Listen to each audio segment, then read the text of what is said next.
Hey guys, this is Week 1 CAD Guide, and we'll be going over sketches today. There's a few things you want from a sketch. One, it should be simple.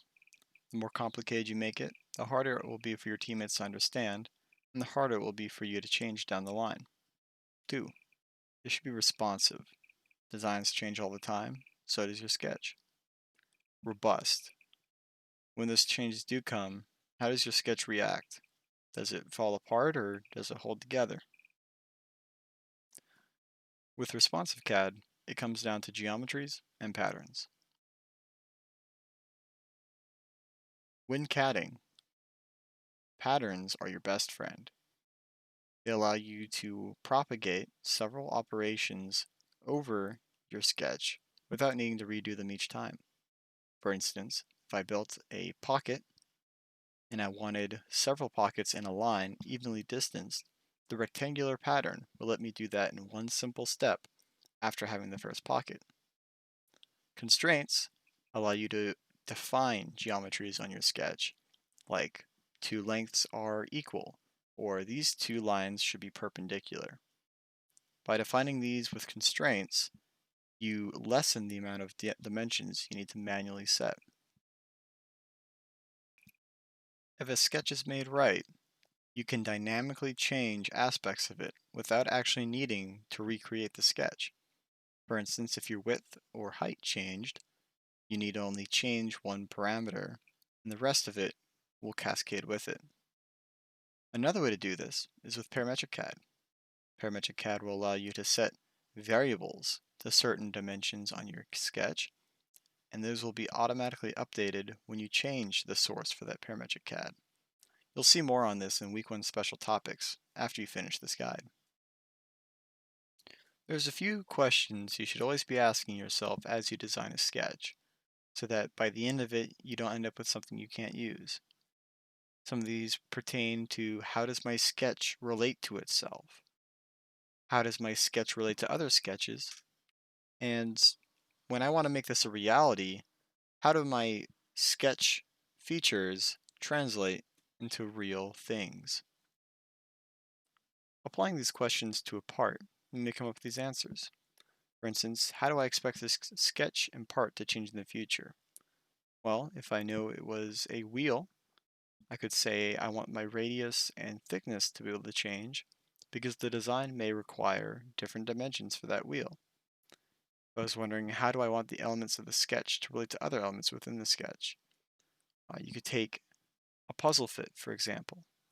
If I know I want gaps cut out of a part, but I don't know the dimensions of those gaps yet, it's reasonable to say that the gaps should be some fraction of the total width or height, and so you can dimension them that way and address it later. How will elements of this sketch relate to and impact other sketches and features? Well, going back to the puzzle fit example, if I know the gap in my part needs to match up to a tab in another part, I know ahead of time that the dimension for those two features should be identical, and I can CAD it that way. How will I manufacture this part? We'll address this in later weeks, but it basically boils down to, if I have a hunk of metal, can I take it from that state to this part with what I have available to me now? We'll go through an example to demonstrate what we mean. From here, I'm at the start location of a new part. I'll go up here and select Start's 2D Sketch, and we'll start from the XY plane because that makes sense. Using the line tool, I'll draw the profile, as seen in the slides, of some part, but make it sloppy. Here we go. Alright, here we'll put the vertical constraint to use to turn these sloppy diagonal lines into vertical lines parallel to the y-axis. We'll also use the horizontal constraint to set these lines horizontal relative to the x. Notice it'll fold over itself because the computer doesn't yet know what you're getting at with this part. Now, we'll use the equal constraint to set certain segments of this sketch equal to each other. This makes future changes easy to propagate.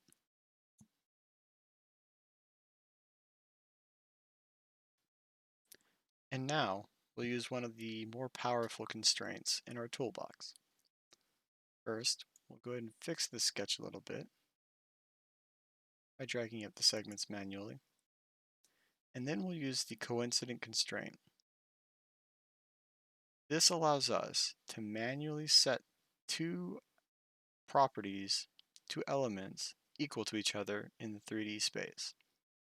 So I'll slide down this line until I find the midpoint, click that, and then click on the origin. Now this sketch is anchored at the origin at the middle point of this segment. Notice it moved the rest of the sketch up, but we're still here. There's a problem though. Our sketch isn't defined at all. We can drag lines wherever we want to, and the computer is completely fine with that. What this means is we still have some dimensions that are not constrained, and until we constrain those, there is no deterministic state of the sketch, meaning any of these forms is acceptable to the computer. However, our design has one form that we want. To fix that, we'll use the dimensioning tool. The dimensioning tool allows us to manually set distances like this to values. Here I'll set it to something like 0.75, something clean. And then we'll set this one to 1.75. Oh, I want to do that. Oh, that was an order of magnitude off. So I'll set this to 0.175.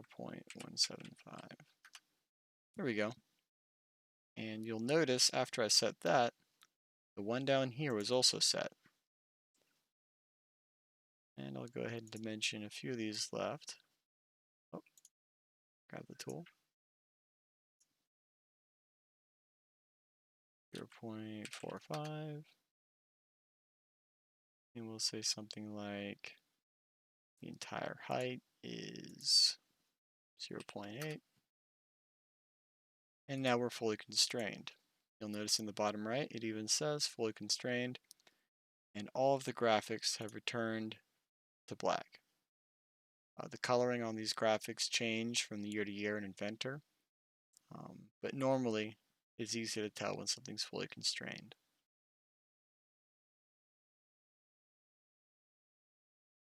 And so now the sketch is fully constrained and it's all black. We can go over some points of dimension.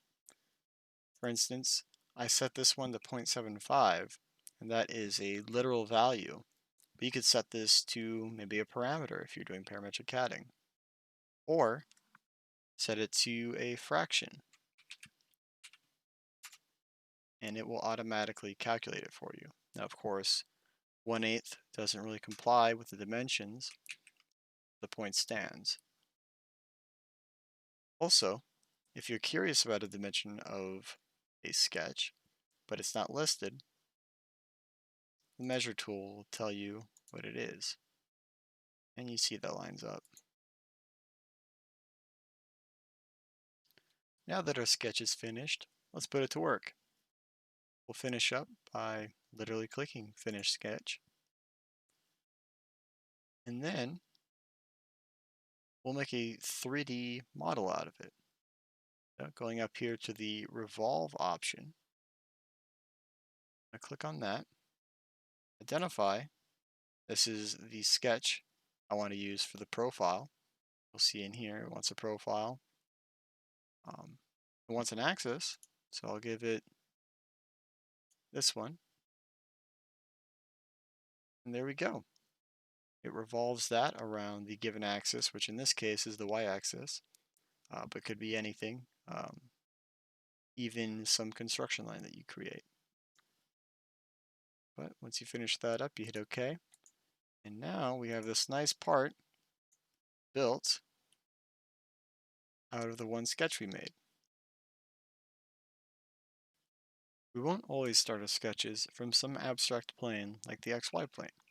Sometimes we want to start our sketches from existing geometry. To do that, simply highlight the plane on the geometry that you'd like to start the sketch, and simply click the sketch button. It will assume that you want to start your sketch on that geometry and set you up accordingly. Now, we'll use the circle tool to draw a circle. The first click is the center, and you draw out to create the radius. We'll start with something small, 0.15. See, it's already trying to suggest to me something concentric. To make this circle concentric, we'll use the concentric constraint. Simply click on the first circle, as well as the circle you'd like it to be concentric to, and it will rectify the two, moving the newly created circle to the center. After finishing the sketch, we'll return to this view, and selecting the extrude option, select our newly created sketch.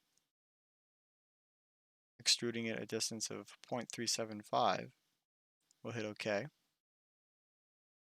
And here, using the existing geometry, we were able to create another feature based off of that, which more closely emulates physical features. Here, we'll learn about the tool Project Geometry, a very useful aspect of CAD that allows you to reference other parts of your part in a sketch. For instance, if we were to look at the outer wall of the mid-body of this part, and we wanted to know that radius while editing the sketch on this surface, we would see a brief flash of the circle as we mouse over where it would be, but that's not very useful to us. However, if we select it and project the geometry, it is now a part of this sketch, and we can reference it for different features. This can also be done in the tool at the top.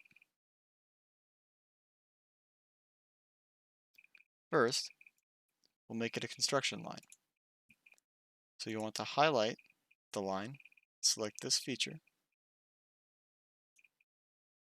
which will now make the line a construction line. These are types of lines that are only for calculation and your own visual benefit, but won't be used for features like extrusion or revolution. Once that is made into a construction line, we'll draw a line from the top of the circle, the outer wall of your extrusion. We'll turn it into a construction line. And now we have a line that will allow us to select the midpoint between those two walls. So by mousing over and waiting until it snaps to, you'll get a center point here. And then we can use the circular pattern tool, which, after selecting some geometry, whether it be a point or lines, will allow you to rotate that about some point. We'll choose the origin. Now you can choose 6, 4, or whatever number you want, and it will evenly space them out in a rotational fashion. And here we go. That geometry was made easy through patterns.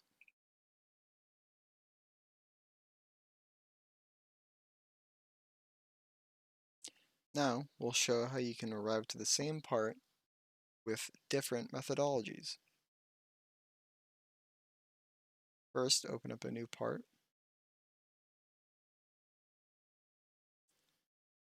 Then we'll create a sketch on the XY plane of just the top half of what we made before.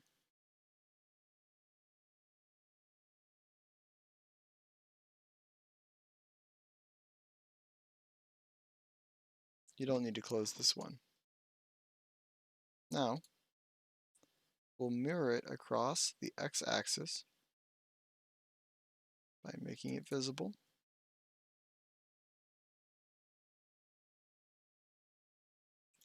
And then projecting it into our sketch. We're able to select the elements we want to mirror, and then the mirror line of the x-axis. And we end up with a profile similar to what we had before.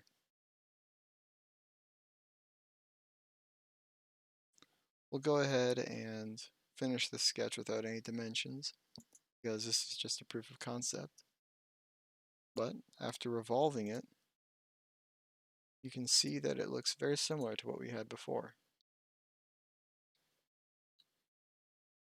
Now, we'll go back up and start a 2D sketch from that top surface once again.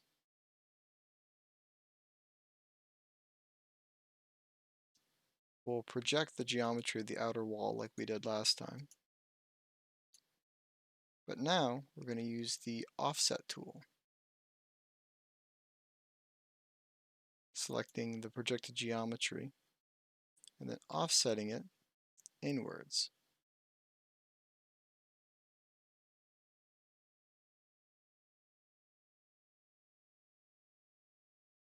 This gives us a circle within the circle we had already defined, a preset distance between them.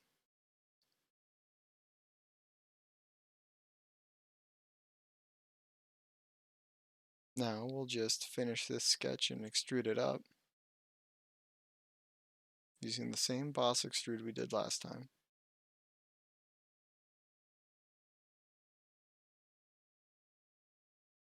Now we'll make it a little shorter.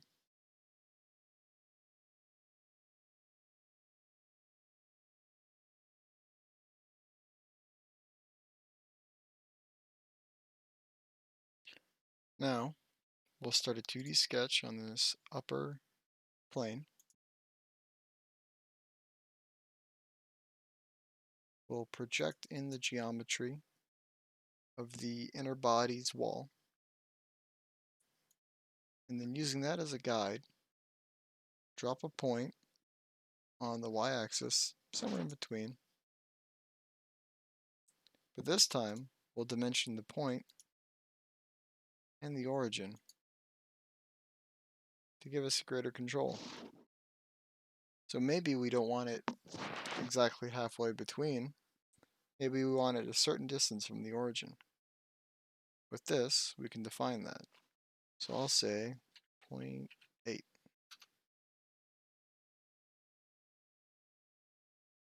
Uh-oh. 0.08.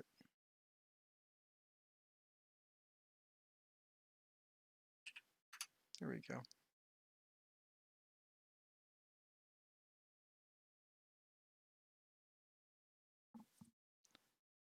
So as you can see, this dimension tool is powerful, but it is dangerous, because the more things you dimension manually, the more you'll have to change manually as the design changes. So be aware of this as you CAD.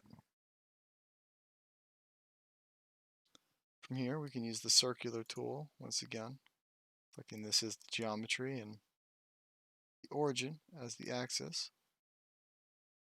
Once again, propagating our geometry around the center point. There are several hotkeys available to you in Inventor, way more than what's listed on this slide. but here are a few that may be useful to you based on what we've done in this CAD guide. Keep in mind that things really should be fully constrained before you project them in any kind of feature, whether it's revolution, extrusion, sweeps. Fully constraining it means you can fully expect the behavior of these features. You can see down in the bottom right what dimensions are needed.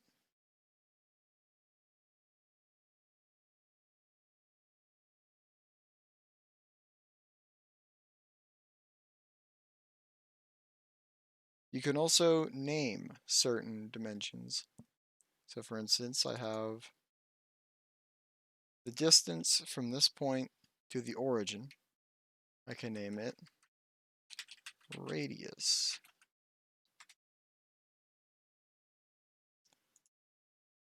And I can reference that name in other dimensions, giving a pseudo variable mechanic.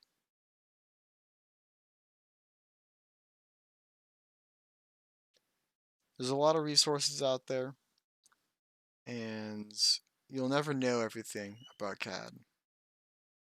But never be afraid to ask other members in your team for help. See you guys.